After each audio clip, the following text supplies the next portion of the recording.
memenangkan peperangan rohani. Efesus pasal 6 mulai ayat yang 10. Saya bacakan. Atau kita ganti-gantian baca ya. Sama-sama kita berperang saat ini. Saya ayatnya yang ke 10, Bapak Ibu baca 11, kita ganti-gantian. Sudah dapat semua? Yang sudah dapat katakan amin. Operator sebentar. Sekarang sudah mulai. Oke. Akhirnya hendaklah kamu kuat di dalam Tuhan, di dalam kekuatan kuasa-Nya. Lanjut. Kenakanlah seluruh perlengkapan senjata Allah supaya kamu dapat bertahan melawan tipu muslihat iblis. Karena perjuangan kita bukanlah melawan darah dan daging, tetapi melawan pemerintah-pemerintah, melawan penguasa-penguasa, melawan penghulu-penghulu dunia yang gelap ini, melawan roh-roh jahat di udara. Sebab itu ambillah seluruh perlengkapan senjata Allah supaya kamu dapat bertahan dan tetap berdiri sesudah kamu menyelesaikan segala sesuatu. Jadi berdirilah tegak, berikat pinggangkan kebenaran, dan berbaju sirahkan keadilan. Kakimu berkasutkan kerelaan untuk memberitakan Injil damai sejahtera. Dalam segala keadaan pergunakanlah perisai iman, sebab dengan perisai itu kamu akan dapat memadamkan semua panah api dari si jahat.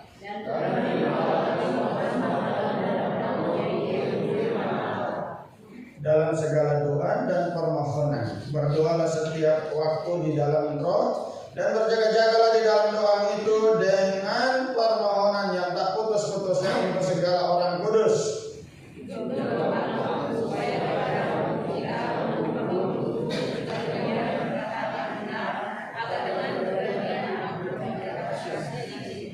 Yang kulayani sebagai utusan yang dipenjarakan, berdoalah supaya dengan keberanian aku menyatakannya sebagaimana seharusnya aku berbicara. Puji Tuhan. Sedemikian jauh bacaan kita bersama. Berbahagialah kita menaruh perhatian pada firman Tuhan dan menjadi pelaku-pelakunya. Sekali lagi salam. Puji Tuhan. Dari bacaan kita saat ini ada beberapa poin yang saya harus perhatikan. Mungkin tidak selesai. Paling tidak itu yang pertama itu harus kuat di dalam kekuatan kuasa Tuhan. Lalu poin yang kedua itu harus mengenakan seluruh perlengkapan senjata Allah. Dan yang terakhir itu harus konsisten dalam doa. Puji Tuhan. Itu ada 3 hal saya bagikan. Konsisten dan ya. Mulai dari poin yang pertama. Poin yang pertama, bagaimana supaya kita ini bisa memenangkan peperangan rohani.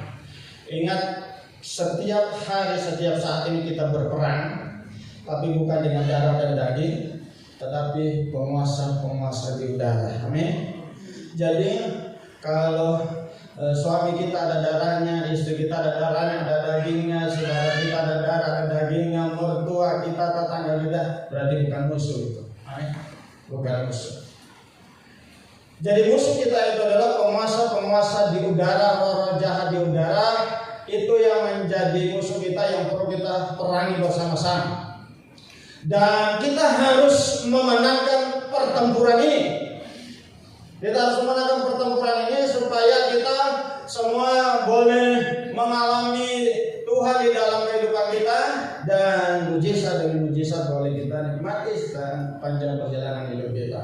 Haleluya. Nah, jadi kita lihat poin yang pertama di situ, bagaimana supaya kita memenangkan peperangan rohani. Yang pertama harus kuat dalam kekuatan kuasa Tuhan. Akhirnya hendaklah kamu kuat di dalam kekuatan kuasa-Nya. Sama-sama bilang harus kuat. Harus kuat. Oh, kita kalau tidak kuat kita pasti kalah. Karena hari-hari kita bertempur dengan pikiran kita, dengan masalah-masalah yang kita hadapi setiap hari, pertempuran terus. Tiada hari tanpa peperangan rohani. Tiap hari kita perang. Dan kita harus menang. Amin. Amin. Kalau saat ini peperangan di Iran sana itu secara fisik. tapi kita berperang melawan penguasa di udara. Puji Tuhan. Perhatikan ada kalimat di situ. Akhirnya hendaklah kamu kuat di dalam Tuhan. Kekuatan kuasa. Sama-sama bilang di dalam Tuhan. Di dalam Tuhan. Kalau di terjemahan bahasa Indonesia masa kini bilang begini, akhirnya hendaklah kalian menjadi kuat dengan kekuatan yang kalian dapat dari kuasa Tuhan. Jadi orang yang di dalam Tuhan itu akan dapat kekuatan dari Tuhan. Amin. Amin. Karena kalian bersatu dengan Dia. Jadi kalau kita mendapatkan kuasa dari Tuhan itu karena kita bersatu dengan Dia. Ternyata pengertian kata di dalam Tuhan itu tentang berbicara tentang posisi. Sama-sama bilang posisi. Jadi kalau posisi kita ini ada di dalam Tuhan, pasti kita punya otoritas, punya kuasa. Saudara, di tempat pekerjaan kita kalau posisi kita itu tempatnya bagus, atau di tempat-tempat di mana kita dikasih jabatan untuk mengambil keputusan penting, wah itu kita punya otoritas untuk memutuskan ini apa yang kita bisa ambil. Kemarin di doa mata si Martel kasih kesempatan melayani, dia punya kesaksian. Dia kan di Kementerian Agama, rupanya dia diperbantukan di bagian pendidikan SD dengan pendeta-pendeta apa itu di bagian ada di gereja-gereja. Lalu di bagian pendidikan SD dia kesaksian ini ada jemaat di sana, ibu guru yang di Tonggor, dia bilang gini, Pak Gembala, coba lihat dulu nomor 28. Dia ada apa nomor 28? Lihat saja dulu. Hanya dia penasaran, itu ada nama guru-guru nomor 28. Setelah dia lihat, ternyata namanya mantannya. Dia mau cerita di kantor sama bosnya, dia bilang begini, terserah kamu Bang Martin, itu hakmu sekarang, kamu bikin apa itu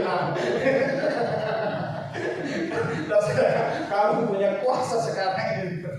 Dia bilang, saya juga tidak membawa persoalan pribadi dengan persoalan pekerjaan.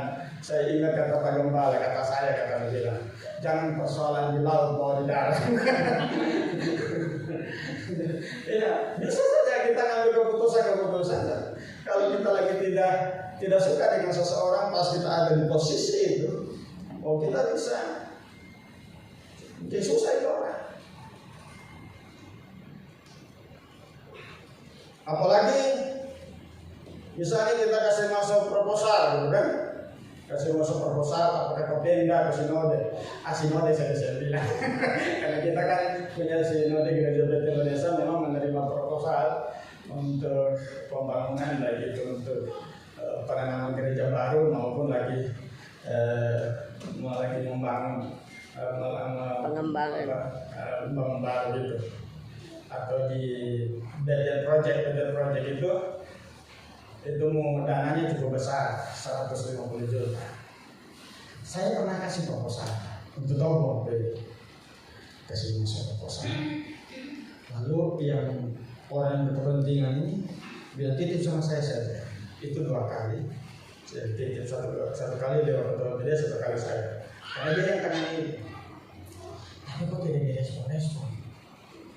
Saya lihat itu di belakang ada bantuan mengalir ya betul. Kok Togo sudah lama saya usulkan kok tidak mengalir. 1 kali adminnya kami tampilkan lagi kegiatan pengurus pusat untuk menyalurkan alat musik apa semua itu di gereja-gereja. Saya langsung tanggapi. Boleh kirimkan persyaratannya, kira-kira apa persyaratannya? Karena saya sudah pernah kirim proposal, tapi saya cuma dipinjam proposal setahun ini. Hanyalah ketua umum, marah dia. Kasih tahu sama yang bila dipinjam itu, penuhi saja persyaratannya, pasti dibantu. Saya japri dia. Saya japri, itu bukan pertama kali saya japri dia.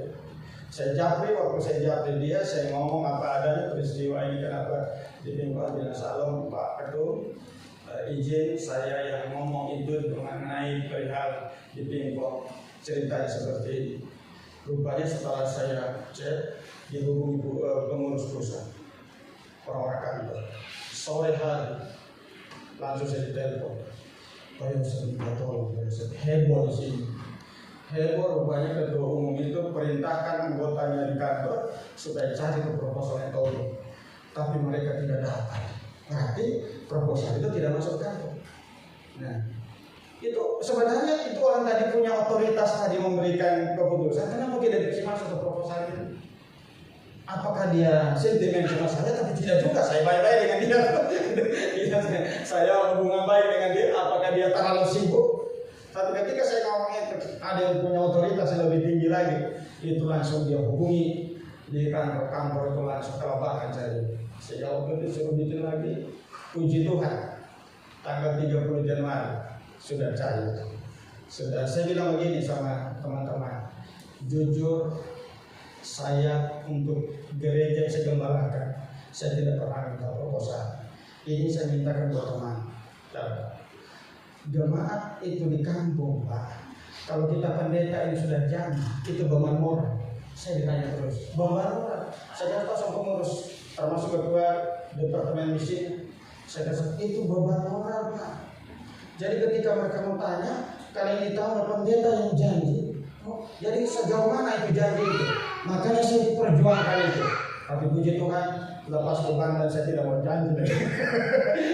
Jadi saya kasih tahu untuk kalau ada di gereja kemarin, saya belum pernah. Satu kali saya tanyakan tentang orang, karena kebetulan pengambil kebijakan.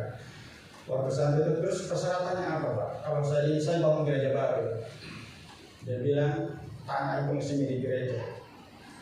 Saya pikir, wah gereja sana belum berenang, tanah di sana belum silap kalau tidak jadi. Kita berdoa saja, Tuhan buka langit 3 tingkat langit, amin. Haleluya, puji Tuhan. Jadi kita ada di dalam Tuhan. Kalau kita dalam Tuhan ini punya posisi, punya power, maka Alkitab bilang begini, apa yang kau doakan di bumi ini akan juga surga itu bisa merespon. Dikatakan sana apa kau lepaskan di bumi, surga melepas. Apa yang kau ikat di bumi, surga itu juga akan mengikat. Artinya setiap penggerakan kita di dalam Tuhan itu surga pasti memberikan respon. Tepuk tangan untuk Tuhan Yesus. Haleluya. Jadi peperangan rohani kita itu kalau kita mau menang dalam pertempuran rohani, kita mesti kuat di dalam kekuatan kuasanya. Nah, karena di dalam kita punya posisi bersama Tuhan yang punya power, punya kekuatan untuk mengalahkan setiap roh jahat di udara. Amin. Amin. Lalu yang kedua, selain punya posisi itu punya hubungan. Artinya orang yang punya hubungan itu pasti komunikasinya bagus. Makanya Mazmur bilang Tuhan itu bergaul karib dengan orang yang dikasihinya. Coba kalau kita tidak membangun hubungan dengan Tuhan, bagaimana bisa Tuhan merespon setiap doa kita? Tidak usah anak dengan orang tua itu bisa, kalau komunikasi tidak lancar, dianggap bahwa orang tua ini tahu semua kebutuhannya. Nanti mau pergi sekolah baru bilang, dia bilang, "Mak, hari ini kami disuruh kumpul uang sekian." Kenapa dari kamar tidak bilang? Hari ini pikirnya begitu, bilang hari itu semua ada. Karena juga susah juga itu bilang langsung ada itu. Ini kita juga berkumpul. Ini Yosef di Pramuka, jauh-jauh hari sudah. Saya nanti Pramuka disuruh ambil tes golongan darah. Oh, itu mesti sama dokter. Dia sudah keterangan dokter. Apa lagi dia bilang? Ada bisa tuh dia bilang gitu. Oh, kalau itu tanya dulu kan. Oh, asuransi jiwa gitu kan. Asuransi kecelakaan. Asuransi kecelakaan. Waduh, mau diurus, sekolahnya ngurus saja, tahu juga yang begitu. Mau diurus di mana? Tanya lagi di sekolah, ngurus di mana itu barang itu? Sudah ini guru-guru di sini, kalau ada yang tahu kasih tahu juga sama saya. Karena saya lagi bingung. Haleluya. Jadi kita lihat ini, kalau kita punya hubungan yang baik, komunikasi lancar. Amin. Komunikasi jadi baik. Sama dengan Tuhan. Kalau kita tidak pernah membangun hubungan dengan Tuhan, jauh rezeki. Maka kita bangun hubungan dengan Tuhan. Amin. Sama-sama bilang bangun hubungan dengan Tuhan. Haleluya. Jadi untuk memenangkan pertempuran rohani ini harus kuat di dalam. Sama-sama bilang di dalam. Di dalam kekuatan kuasanya itu, kata di dalam itu punya pengertian kita punya posisi yang strategis. Yang kedua, kita punya hubungan yang baik dengan Tuhan. Haleluya. Di dalam Roma pasal 8 ayat 33, siapakah yang akan menggugat orang-orang pilihan Allah? Allah yang membenarkan mereka. Siapakah yang akan menghukum mereka? Ini berbicara tentang posisi kita ini. Siapa berani hukum kita? Kalau kita ada di pihak Tuhan. Lalu ayat selanjutnya, Kristus Yesus yang telah mati, bahkan lebih lagi yang telah bangkit, yang duduk di sebelah kanan Allah, yang malah menjadi pembela bagi kita. Siapakah yang akan memisahkan kita dari kasih Kristus? Apa jawabnya? Tidak ada. Baik itu penindasan, kesesakan, aniaya, kelaparan, ketelanjangan, bahaya atau pedang. Tidak ada yang bisa memisahkan kita dari kasih Kristus. Amin. Karena kita tahu posisi kita. Sama-sama bilang harus tahu posisimu. Harus tahu posisi. Haleluya. Terus ayat yang ke-37 bilang begini. Tetapi dalam semuanya itu kita lebih daripada orang-orang menang. Amin. Kita lebih daripada orang-orang menang oleh Dia yang telah mengasihi kita. Ada banyak contoh-contoh tokoh di Alkitab yang membangun hubungan dengan Tuhan, memiliki posisi yang baik dengan Tuhan, punya otoritas. Baik itu Rasul Paulus, baik itu Raja Daud, baik itu Nabi Elia. Nabi Elia ini dia lawan 400 Nabi Baal. Luar biasa, dia berani tantang Nabi Baal. Sampai dia mengejek Nabi Baal. Baca di 1 Raja-Raja 18 itu ya. Dia ngejek gitu kan. Coba barangkali kamu punya Tuhan itu masih tidur. Sekarang lagi suaramu. Dia sampai mereka mau nore badan mereka gitu kan, supaya dewa mereka itu bangun. Oh, dia ejek-ejek dia.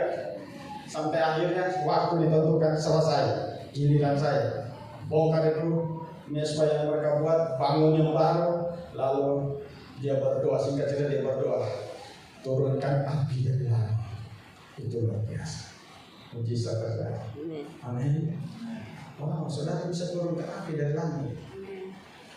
Tapi untuk apa dulu? Kalau untuk kadang kamu janjian sama orang, pakai dia benar. Tidak ada yang nggak ada. Cuma kita berdoa saja, saya jangan turun hujan kalau kamu salah. Haleluya, damai.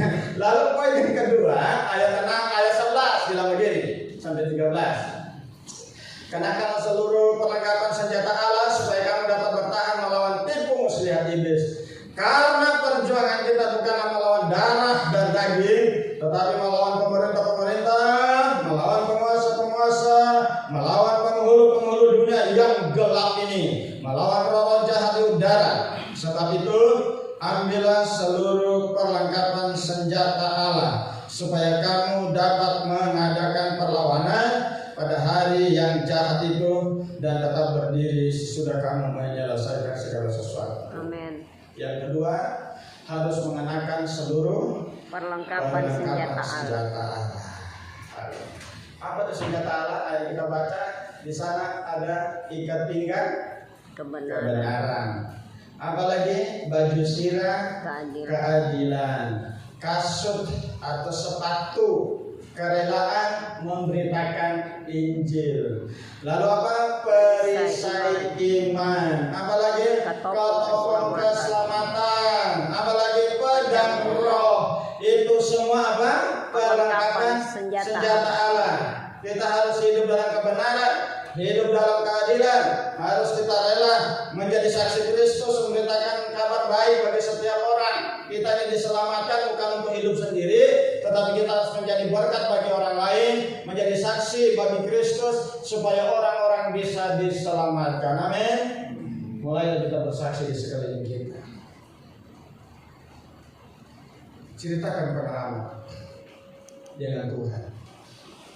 Biasa di sekolah itu lebih bagus lagi dengan teman-teman sekolah. Saya dulu gitu saksi di sekolah. Saya ingat betul waktu saya di SMA itu waktu saya bersaksi. Jadi waktu saya cerita pengalaman itu, saya diejek saudara. Ketika saya mulai bersaksi, waktu saya tidak peduli. Mulai teman saya satu bilang, "Yo, pendeta bersabda." Kata saya sudah bersaksi diejek itu, saya tidak peduli. Ternyata itu membuat bagi saya jadi pendeta sekolah. Pokoknya di mana pun di dalam kelas lagi istirahat gitu, saya ceritakan tentang kebenaran pengalaman hidup itu saya bagi. Dia langsung dia bagi saya, "Iya, pendeta bersabda." Satu kali di dalam kelas pas pelajaran agama. Lalu karena guru baru masuk dan perkenalan dengan murid-murid. Lalu waktu giliran saya perkenalan, saya ceritakan. Rupanya dia pernah lihat saya di guru ini di persekutuan doa di KLB. Apa itu KLB? Kelompok latihan pelayanan. Oh, ini terpaksa apa sih? Kami satu tanpa itu dulu di tanpa gereja. Jadi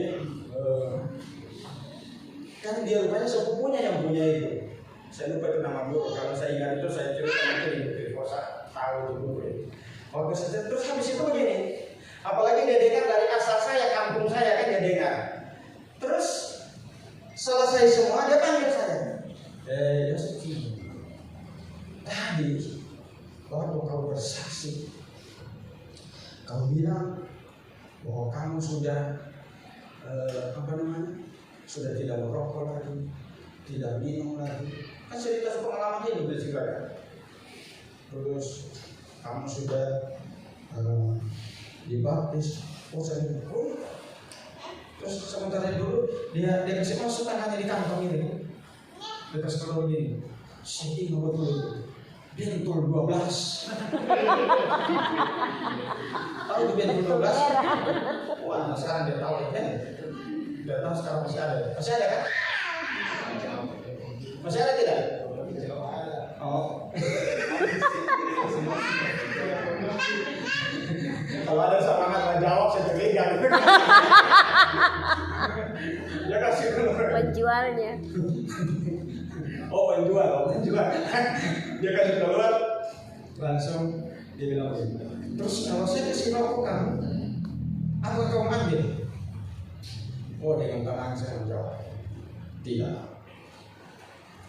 Saya sudah hidup dalam kebenaran. Masih polos-polosnya. Dan kebenaran itu memerdekakan saya. Udah dari nafas saya dulu. Terus saya bilang begini. Tadi kamu bilang kamu dibaptis. Saya dibaptis. Terus dia bilang, bagaimana kalau kamu di padang gurun? Di padang gurun nih. Di padang gurun tiada air. Lalu ada orang minta kamu baptis. Kamu baptis di mana? Ya terus Tuhan kasih tahu saya. Pak, kenapa cerita padang gurun kita di sini? Kita kan tinggal di Palu. Kan banyak air di Palu. Mati pun mau dia. Siapa mau hidup di padang gurun? Di Palu kan kita ada air. Kenapa mesti cerita yang tidak ada air? Akhirnya dia bisa jawab. Ya mau ke Batam apa teman? Haleluya. Jadi itu kita kalau membangun hubungan dengan kalau kita mau menang di dalam peperangan rohani, kita harus diperlengkapi dengan senjata Allah. Salah satunya itu tadi harus berani bersaksi. Amin. Sama-sama bilang berani bersaksi. Berani bersaksi. Lalu yang kedua itu yang selanjutnya tadi apa? Periksa iman itu penting karena Yesus bilang begini. Kalau dia mendatang kedua kali, dia tidak mencari berapa banyak kita dibantu sumbang gereja, tidak. Jadi balik dia bilang, adakah iman di bumi ini? Yesus bertanya kepada kita, adakah iman di bumi ini? Ketika dia datang kedua kalinya untuk menghakimi dunia. Kali ini kepanjang sedikit dalam saya. Haleluya. Biasanya kalau saya tidak menyanyi, ada itu kepala Lalu tidak ada lagu naskah. Ya, karena Yesus datang itu yang dia cari iman kita ini. Haleluya. Pedang roh. Paulus pernah bilang begini. Di dalam kelemahan, dia sudah tidak tahu mau bikin apa. Tapi dia bilang, dia terus membangun hubungan dengan Tuhan. Dia berdoa di dalam bahasa roh. Dia membangun hubungan itu. Karena dengan demikian begini, keluhan-keluhan yang kita di dalam hati kita ini, mungkin orang lain tidak tahu, tapi itu roh yang membantu kita untuk sampai kepada Bapa. Dan Tuhan mengerti setiap pergumulan. Amin. Dia kembali. Yang terakhir, Ketopong keselamatan. ketopong keselamatan. Ya sudah, yang terakhir. Poin yang ketiga, harus apa? Konsisten dalam doa. Sama-sama bilang, harus konsisten dalam doa. Jadi untuk memenangkan peperangan rohani ini harus konsisten dalam doa. Itu di ayat 18 itu, dalam segala doa dan permohonan berdoalah setiap waktu. Sama-sama bilang, setiap waktu.